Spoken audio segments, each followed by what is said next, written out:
Kolkata murder case, जिसके आरोपी संजय रॉय और उस दिन की हुई घटना को एक बार फिर से याद करते हैं। समझते हैं उन पहलुओं को जिसे हम बारीकी से नहीं समझ पाए।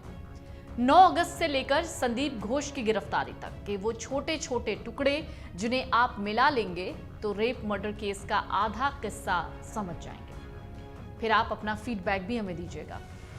पश्चिम बंगाल के कोलकाता में है आरजी कर मेडिकल कॉलेज। इसकी स्थापना हुई 1886 में। गौर से सुनिएगा, ये भारत के सबसे पुराने मेडिकल कॉलेज में से एक है। इसका नाम प्रसिद्ध परोपकारी डॉक्टर राधा गोविंद कर के नाम पर रखा गया। ये कॉलेज पश्चिम बंगाल स्वास्थ्य विज्ञान विश्वविद्यालय से संबद्ध है और स्नातक और स्नातकोत्तर चिकित्सा शिक्षा के लिए मेडिकल काउंसिल ऑफ इंडिया यानी एमसीआई द्वारा मान्यता प्राप्त है। इस अस्पताल का इतिहास ही इसके हालात बताता है। मेडिकल कॉलेज चर्चित होना और छात्रों की संख्या बढ़ने के बाद कई जगहों पर शिफ्ट होता रहा। रिपोर्ट्स कहती हैं साल 1898 में कॉलेज बिल्डिंग के लिए बेलगछिया में 12,000 रुपए से 4 एकड़ जमीन खरीदी गई। 4 साल बाद 1902 में बिल्डिंग बनकर तैयार हुई। तब बंगाल के गवर्नर लॉर्ड वुडबर्न ने एक 30 बेड वाले अस्पताल का उद्घाटन किया। यही था वो अस्पताल। इसके बाद बिल्डिंग में 2 फ्लोर बनाए गए। साल 1904 में कलकत्ता स्कूल ऑफ मेडिसिन का college of physicians and surgeon of Bengal के साथ विलय हुआ। विलय के बाद संस्थान का नाम बदला गया, बेलगछिया मेडिकल कॉलेज हो गया। 1916 में तत्कालीन गवर्नर लॉर्ड कारमाइकल ने इसका उद्घाटन किया। बाद में उन्हीं के नाम पर इस मेडिकल कॉलेज का नाम कारमाइकल कॉलेज हो गया।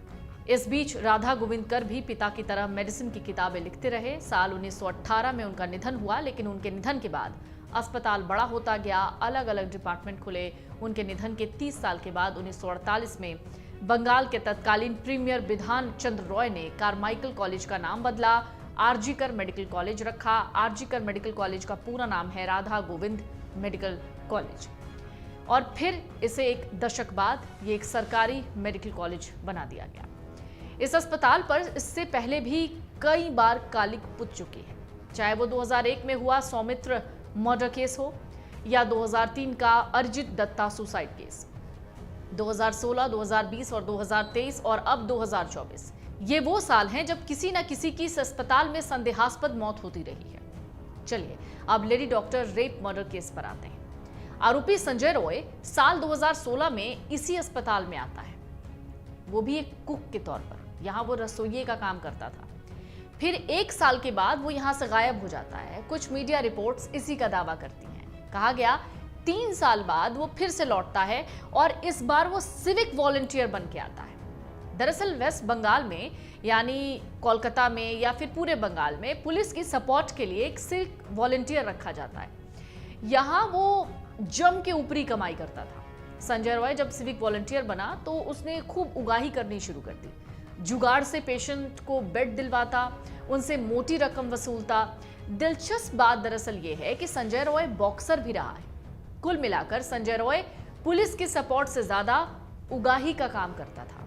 रिपोर्ट्स तो ये भी बताती हैं कि संजय रॉय का रसूख इतना तगड़ा था कि वो कई पुलिस वालों के ट्रांसफर भी करवा देता। संजय के लिंक इतने जबरदस्त थे कि उस अस्पताल में बैरक भी मिला हुआ था। ये बैरक दरअसल एएसआई अनूप दत्ता का था जो उससे मिला था। एएसआई दत्ता को इस केस में आपने तब देखा होगा जब संजय रॉय को पुलिस थाने ले जा रही थी और वो उसके पीछे पीछे पागलों की तरह भाग रहा था। मतलब ये है कि संजय रॉय पहुंच में कोई छोटा मोटा आदमी नहीं था। इसके करीबी रिश्ते अस्पताल के तत्कालीन प्रिंसिपल संदीप घोष से भी थे। ये वही संदीप घोष हैं जो अभी फिलहाल सीबीआई के रडार पर हैं। आसपास बड़े बड़े लोगों का घेरा बनाकर संजय रॉय खुद को पुलिस वाला समझने लग गया। आपने संजय रॉय की एक तस्वीर देखी होगी जिसमें वो बाइक पर बैठा हुआ था। उसकी बाइक पर पुलिस लिखा था, ये उसकी बाइक थी। उसने अपनी बाइक पर पुलिस लिखवाया था। जो भी देखता उसको लगता कि संजय रॉय पुलिस वाला है, जबकि संजय एक सिविक वॉलंटियर था। अस्पताल में उसका बेरोक टोक आना जाना था। वो कभी भी किसी भी वार्ड में किसी भी वक्त आ जा सकता था। उसको किसी की परमिशन की जरूरत ही नहीं थी। संजय रॉय की अगर परिवार की बात करें तो आपने तस्वीरों में उसकी मां को भी देखा होगा। संजय रॉय के घर में उसकी मां, बहन और एक पत्नी है जिसके साथ उसका तलाक हो चुका है। संजय रॉय ने 2 शादियां की हैं। पहली पत्नी से उसका तलाक हो गया था, उसके साथ भी संजय रॉय मारपीट करता था। दूसरी शादी उसने जब की तो दूसरी शादी जिस महिला से उसने की उस महिला को भी वो खूब मारता पीटता था। साल 2022 में दरअसल संजय रॉय ने दूसरी शादी की थी। संजय की सास को जब ये पता चला, यानी जब संजय की दूसरी सास को ये पता चला कि उसकी बेटी को संजय रॉय मारता पीटता है, तो वो अपनी बेटी को लेकर चली गई और उसी दौरान बेटी की किसी बीमारी से मौत हो गई। यानी संजय रॉय की जो दूसरी पत्नी थी उसकी मौत हो चुकी है। साल 2023 में आरजीकर कॉलेज के तत्कालीन प्रिंसिपल संदीप घोष के खिलाफ अस्पताल में विरोध के स्वर गूंज रहे थे। कहा जाने लगा कि वो करप्ट हैं, ह्यूमन ऑर्गन की तस्करी करते हैं, हेराफेरी करते हैं। इन आरोपों के बारे में सबको तब पता चला जब उसी अस्पताल के एक पूर्व सुपरिटेंडेंट अख्तर अली ने खुलासा किया। अख्तर अली का संदीप घोष पर बयान और आरोप कई सवालों के जवाब दे देता है। दरअसल अख्तर अली ने कहा कि बायोमेडिकल वेस्ट का संदीप घोष गैर कानूनी ढंग से तस्करी करवाता था। बायोमेडिकल वेस्ट क्या होते हैं? दरअसल अस्पताल से निकले हुए वो कूड़े कचरे, जो जैसे ऑपरेशन में कुछ निकला या फिर कुछ कॉटन, सिरिंज, ये सारी चीज़ें बायोमेडिकल वेस्ट ही होते हैं। ह्यूमन ऑर्गन्स इसमें आ जाते हैं। मान लीजिए कोई सर्जरी हुई किसी तरीके की, उस दौरान जो कचरा निकला, वो सब कुछ उसे ही बायोमेडिकल वेस्ट कहते हैं। दरअसल इसी के गैर कानूनी ढंग से तस्करी का जो आरोप है वो संदीप घोष पर लगा। ये काम वो अपने एडिशनल सिक्योरिटी ऑफिसर से करवाता। ये माल बांग्लादेशी नागरिक को भी बेचा जाता था। इस पर अख्तर की शिकायत पर एक कमेटी का गठन हुआ। जैसे ही अख्तर अली ने ये रिपोर्ट सबमिट की, उसके दूसरे दिन ही वाइस प्रिंसिपल ने उस कमेटी को भंग कर दिया। ये आरोप अख्तर अली लगाते हैं। अख्तर अली का कहना है कि संदीप घोष के भ्रष्टाचार और वित्तीय अनियमितताओं को लेकर कई बार उन्होंने दरवाजा खटखटाया, लेकिन कोई सुनवाई नहीं हुई। आखिरकार आरजीकर मेडिकल की घटना के बाद 16 अगस्त को होम विभाग एक एसआईटी का गठन करती है, यानी गृह विभाग एक एसआईटी का गठन करती है, आदेश देती है वो इसकी जांच करे। एसआईटी ने 17 अगस्त को अख्तर अली को बुलाया था। अख्तर अली का बयान भी रिकॉर्ड हुआ था, जिसमें अख्तर अली ने कहा था कि संदीप घोष के बारे में वो बहुत कुछ जानते हैं और वो सारी बातें उन्होंने एसआईटी को बता दी थी। इसके बाद वो हाईकोर्ट गए। हाईकोर्ट जाने की वजह थी एक बहुत बड़ा नेक्सस, इसमें बहुत सारे लोग शामिल थे। सीबीआई छापों से सबको पता चल गया था कि कितने लोग शामिल होंगे। ऐसे में अख्तर अली का कहना है कि वो चाहते थे कि पूरा स्कैम पर्दाफाश हो और किसी दूसरी जगह भी इस तरह का स्कैम हुआ हो तो उसका भी पर्दाफाश होना चाहिए। अख्तर अली ने कहा कि उनकी याचिका पर हाईकोर्ट ने सीबीआई को जांच के आदेश दिए।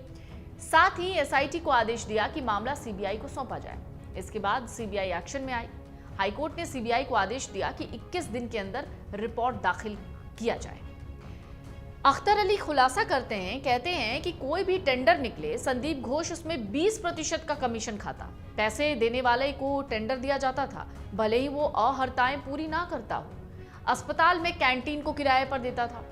सुलभ शौचालय हुआ, फूड स्टॉल हुआ, ये खुद ही दिया करता था। इसके साथ ही एक नियम है, लेकिन उन्होंने कभी भी उन नियमों को नहीं माना। वो एक रकम लेते, रातों रात आदेश जारी कर देते। इसका मतलब ये कि संदीप घोष घूसखोर था।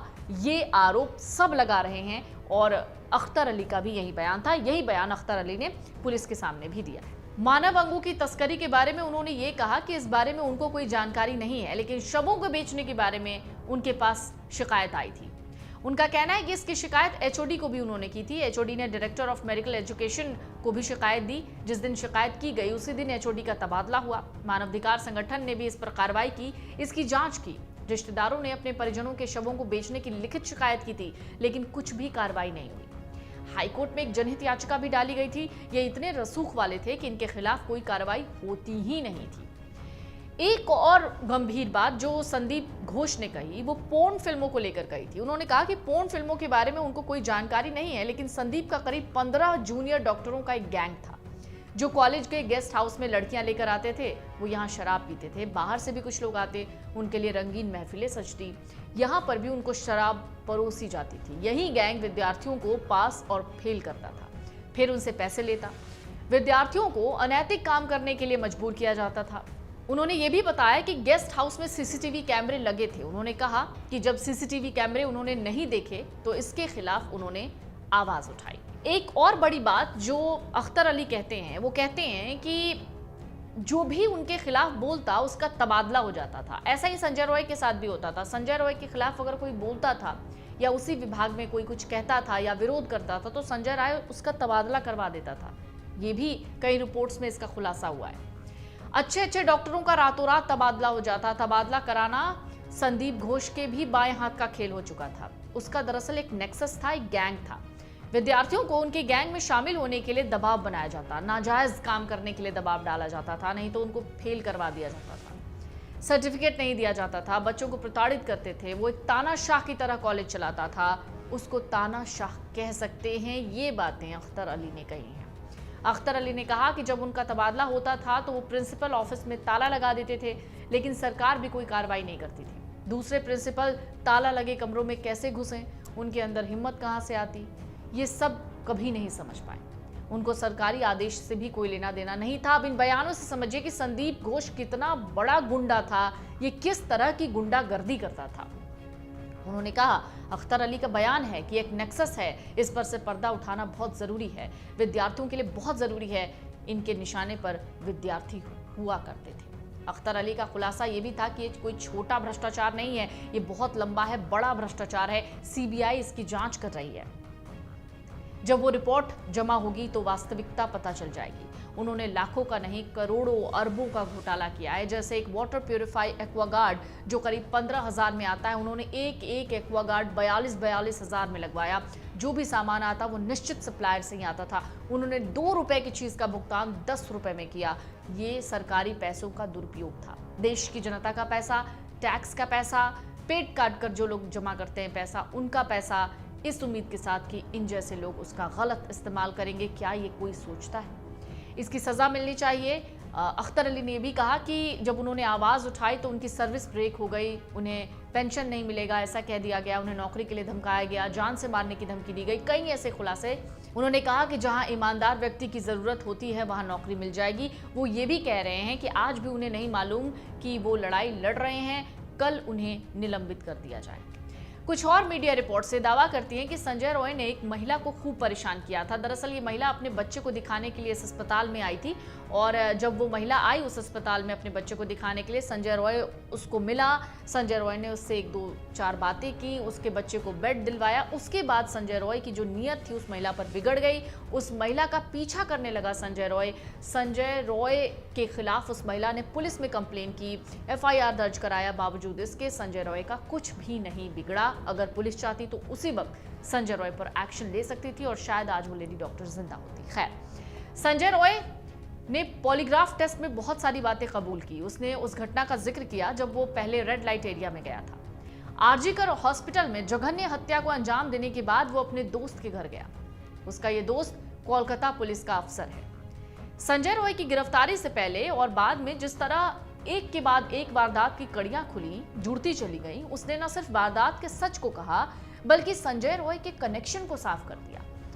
8 अगस्त की शाम से लेकर 8 और 9 अगस्त की दरमियानी रात को अस्पताल में ट्रेनी डॉक्टर का कत्ल करने, फिर अगले दिन खुद के गिरफ्तार होने से पहले तक सीसीटीवी कैमरों से लेकर मोबाइल फोन की लोकेशन, CDR, चश्मदीदों के हवालों से उसकी जो गतिविधियां सामने आई है वो चौंकाती है।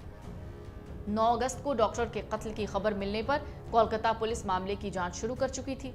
कोलकाता पुलिस ने सबसे पहले अस्पताल के इमरजेंसी बिल्डिंग, सेमिनार हॉल के इर्द गिर्द लगे सीसीटीवी कैमरों को खंगाला। इस कोशिश में उसे सेमिनार हॉल के आसपास कम से कम 15 लोग दिखे, जिनसे पुलिस ने पूछताछ की। चूंकि इन सारे के सारे लोगों का कत्ल से कोई लेना देना नहीं था, इन्हें सवाल जवाब करके छोड़ दिया गया। लेकिन एक शख्स ऐसा था जो अब भी पुलिस की जद में नहीं था। वो कौन था?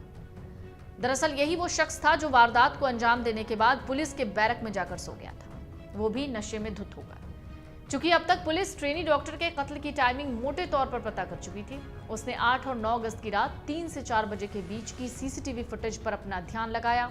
इस दौरान फुटेज में संजय रॉय ही सेमिनार रूम के इर्द गिर्द दिखा। अब चूंकि संजय रॉय दूसरे सीसीटीवी फुटेज में इसी अस्पताल में भर्ती एक मरीज के पास आता जाता हुआ दिख रहा था, तो पुलिस ने संजय के सीसीटीवी फुटेज का ग्रैब निकाला, उसे अस्पताल में भर्ती मरीज को दिखाया। मरीज ने पहचान लिया, कहा कि ये कोई और नहीं है बल्कि ये सिविक वॉलंटियर सौरभ का दोस्त है, जो उसी अस्पताल में कुछ समय से भर्ती था। दरअसल सौरभ का भाई इस अस्पताल में था। इसी भाई को जब संजय रॉय की तस्वीर दिखाई गई तो उसने देखते ही संजय को पहचान लिया और उसके बारे में पुलिस को जानकारी दी। उधर शाम तक वारदात का शिकार बनी ट्रेनी डॉक्टर का पोस्टमार्टम हुआ। पोस्टमार्टम से ये साफ हो गया कि एक डॉक्टर की मौत रात के खाने के करीब 4 घंटे के बाद हुई है। चूंकि रात के खाने का वक्त करीब 12 बजे का था, तो 4 घंटा 3 से 4 बजे आप इसे मान सकते हैं। तो ये बात साफ हो गई कि डॉक्टर की हत्या 4 बजे के आसपास हुई है। उधर सीसीटीवी फुटेज में भी संजय रॉय करीब 4 बजे ही सेमिनार हॉल की तरफ जाता हुआ दिखा। ऐसे में दूसरे सबूतों के साथ साथ सीसीटीवी फुटेज भी इस बात की तस्दीक कर रहे थे कि इस मामले में संजय ही शामिल है। हालांकि संजय अब तक पुलिस की जद में नहीं आया था, वो पुलिस की पकड़ से उस वक्त तक बाहर था। दोपहर को जब सौरभ के भाई ने संजय रॉय की पहचान की तब पता चला कि आखिरकार ये कौन है, और सौरभ को भी नहीं पता था कि पुलिस संजय को खोज रही है। इसी बीच उसने संजय को फोन करके दोपहर के खाने के लिए बुलाया। अभी संजय रास्ते में ही था, तब तक सौरभ को उसके भाई ने फोन पर यह जानकारी दी कि पुलिस अस्पताल के सेमिनार रूम में हुए डॉक्टर के रेप और कत्ल के मामले में उसे ढूंढ रही है। ये सुनकर सौरभ चौंक गया। हालांकि संजय के पहुंचने पर सौरभ ने उसे लंच सर्व तो किया, साथ में उसे यह भी बता दिया कि अस्पताल में हुई हत्या के सिलसिले में पुलिस उसको खोज रही है। लेकिन सौरभ ये देखकर हैरान था कि बेशिकन संजय बात को टाल रहा था। इसके बाद उसने खाना नहीं खाया, लेकिन बैरक में गया और फिर से शराब पी ली, सो गया। कोलकाता पुलिस जब उसको ढूंढती नजर आई तब पुलिस के बैरक में पहुंची। नशे में धुत वो वहीं पे सोया हुआ था। गिरफ्तारी के फौरन बाद उसने न सिर्फ अपना जुर्म कबूल किया बल्कि पुलिस से कहा मुझे फांसी दे दो। लेकिन ये सिर्फ गिरफ्तारी के वक्त की बात नहीं है। गिरफ्तारी के अगले दिन भी संजय रॉय के चेहरे पर कोई अफसोस नहीं था, बल्कि वो पूछताछ में बहुत आराम से सारी बातें बता रहा था, कबूल भी कर रहा था। पुलिस को सारी सीक्वेंस उसने बताई। इस बीच पुलिस ने संजय के दोस्त सौरभ से पूछताछ की, जो वारदात से पहली रात उसके साथ था। सौरभ भी संजय की तरह ही एक सिविक वॉलंटियर है। उसने पूछताछ में पुलिस को कहा कि 8 अगस्त को उसने अपने भाई को इलाज के लिए आरजीकर अस्पताल में भर्ती करवाया था। वो दोपहर को 1:30 बजे अपने भाई को अस्पताल में भर्ती करवाने के लिए अस्पताल के रिसेप्शन पर गया। वहां उसने पूछताछ की। भर्ती हो जाने के बाद रात को 10:30 बजे वो फिर से अस्पताल पहुंचा। वहां संजय भी सौरभ के पास था। इसके बाद सौरभ और संजय दोनों ने मरीज को अस्पताल में छोड़ा और बाहर आ गए। दोनों ने शराब की। इसके बाद वो नॉर्थ कोलकाता में मौजूद एक रेड लाइट एरिया है सोनागाछी, वहां गए। वहां सौरभ एक अड्डे के अंदर तो चला गया, लेकिन संजय बाहर खड़ा था। चूंकि संजय को सोनागाछी में अड्डे के अंदर जाने का मौका ही नहीं मिला, जब सौरभ बाहर आया तो दोनों ने शहर के ही एक दूसरे जिस्म फरोशी के अड्डे चेतला में जाने का फैसला किया। चेतला साउथ कोलकाता में है। सोनागाछी से इसकी दूरी है करीब 15 किलोमीटर। 8 और 9 की रात को दोनों सोनागाछी से निकलकर बाइक से चेतला पहुंचे, लेकिन यहां भी संजय को अंदर जाने का मौका नहीं मिला। यहां भी संजय का दोस्त सौरभ जिस्म फरोशी के अड्डे के अंदर गया, लेकिन संजय नहीं गया। तफ्तीश में साफ हुआ कि वहां खड़े खड़े ही उस रात संजय ने अपनी गर्लफ्रेंड को फोन किया था, उससे वीडियो कॉल पर बात कर रहा था। कुछ प्राइवेट तस्वीरें उसने मांगी थी, वो तस्वीरें भी पुलिस ने उसके फोन से बरामद की। संजय रॉय दूसरे जिस्म फरोशी के अड्डे पर पहुंचकर भी किसी से रिश्ते बनाने में नाकाम रहा। जब पुलिस ने इसके बारे में उससे पूछा कि आखिरकार वो दो रेड लाइट एरिया गया, बावजूद इसके वो किसी अड्डे पे नहीं गया, इसके पीछे की वजह क्या थी, तो उसने कहा उसके पास पैसे नहीं थे। हालांकि पुलिस को इस जवाब पर यकीन नहीं हुआ, क्योंकि उसे लग रहा था कि उसके दिमाग में तब तक किसी वारदात को अंजाम देने का फितूर है। इसलिए उसने जिस्म फरोशी के अड्डे में पहुंचकर भी किसी के साथ रिलेशन नहीं बनाया। पूछताछ में सौरभ ने पुलिस को कहा कि उसे बाइक चलाने नहीं आती, इसलिए उस रात शराब पिए होने के बावजूद बाइक संजय ही चलाता रहा। जब दो रेड लाइट एरिया से घूमकर दोनों आरजीकर अस्पताल के पास पहुंचे तो संजय 4th बटालियन की ओर जाने की जगह अस्पताल की तरफ बढ़ गया। इस पर सौरभ ने उससे पूछा कि वो 4th बटालियन की तरफ से नहीं जाएगा, तो उसने कहा वो नहीं जाएगा। तभी रात के करीब 2:45 बज रहे थे। सौरभ ने कहा आरजीकर अस्पताल की तरफ से भी एक सड़क 4th बटालियन की तरफ जाती है, इसलिए उसको लगा कि शायद संजय उसी रास्ते से घूमकर 4th बटालियन आएगा। पूछताछ में सौरभ ने पुलिस को कहा कि उसे नहीं पता था कि इसके बाद संजय कब बैरक लौटा। अगले दिन सुबह 10 बजे अस्पताल में भर्ती अपने भाई के पास उसे जाना था। इसके लिए जब वो संजय को जगाने में बैरक पहुंचा जगाने के लिए, तो वो गहरी नींद में सो रहा था। 2 बार जगाने की कोशिश उसने की, बावजूद वो उठा नहीं। सौरभ का कहना है कि इसके बाद वो अकेला ही अस्पताल गया और वहां उसने डॉक्टरों से बात की। 9 अगस्त की दोपहर को डॉक्टरों से मुलाकात के बाद सौरभ ने कई बार संजय को फोन किया, लेकिन उसने फोन नहीं उठाया। असल में वो संजय को साथ में लंच करने के लिए बुलाना चाहता था। इसके बाद जब तक संजय सौरभ के पास पहुंचा, वो लंच कर चुका था। सौरभ ने उसे आरजीकर में हुई वारदात के बारे में कहा। उसने उस बात को टाल मटोल दिया और कहने लगा कि चलो देख लेते हैं। सौरभ की माने तो इसके बाद भी वो कोई रिएक्शन देता नजर नहीं आया, जैसे कोई अपराधी जिसने अपराध कर दी हो और उसके बाद वो डरा हुआ हो, ऐसी कोई शिकन उसके चेहरे पर नहीं थी। इसके बाद वो टॉयलेट जाने की बात कहकर निकल गया और फरार हो गया। दरअसल सौरभ ने पुलिस को बताया कि इसके बाद उसने संजय को साथ में अस्पताल चलने के लिए कहा, लेकिन वो हर बार मना करता रहा। आखिर में उसने एक दोस्त के साथ शराब पार्टी करने की बात कही, अस्पताल जाने से मना कर दिया। संजय बेशक आरजीकर अस्पताल नहीं जाना चाहता था, लेकिन वारदात के अगले दिन 9 अगस्त के रोज वो बहुत रिलैक्स्ड और खुश था।